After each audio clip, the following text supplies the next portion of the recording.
Hi everyone! Today we're going to be going over how to insert an element into a linked list. Specifically, we're going to be going over how to insert an element 1. At the front of a linked list, 2. At the middle of a linked list, and 3. At the end of a linked list. First, let's go over how to insert an element into the beginning of a linked list. Recall the class definition of a linked list we went over in our previous video. Building on to the linked list class, we're going to be adding a push method that pushes a new node into the beginning of our list. Let's go over it together with an example.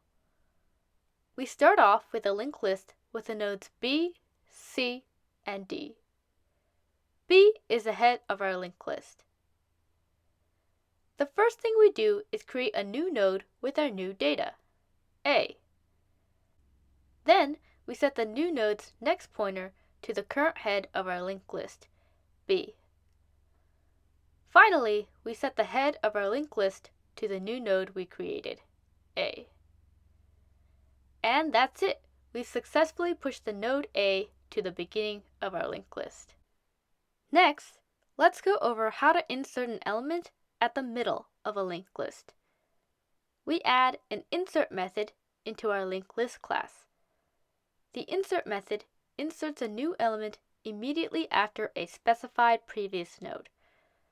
For example, if we had a linked list with the nodes A, B, and D, and we wanted to insert an element after the node B, B would be our previous node. The first thing we have to do is check that the previous node B is a valid node.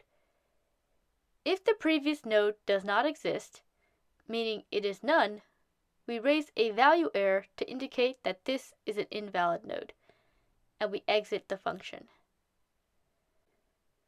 If our previous node is valid, we create a new node for our new data, C. And then we set the new node's next pointer to the previous node's next element. In this case, we set C's next pointer to B's next element, D.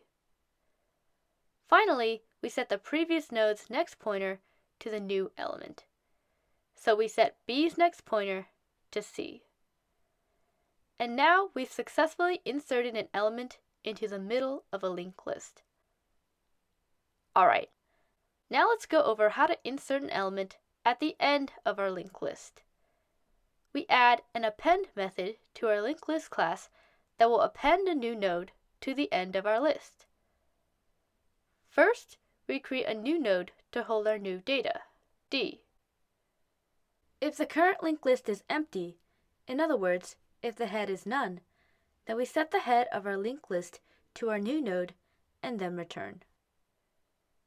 Otherwise, we create a new variable called lastNode and set it to the head of our linked list, and iterate through our linked list until we hit the tail. We know when we've hit the tail when the next node is none. Finally, once we've gotten the tail node, C, we set the tail's next pointer to our new node, D. And we're done! We've successfully appended a new node onto the end of our linked list. Here's a summary of everything we talked about today. Hopefully this was helpful, and thanks for listening!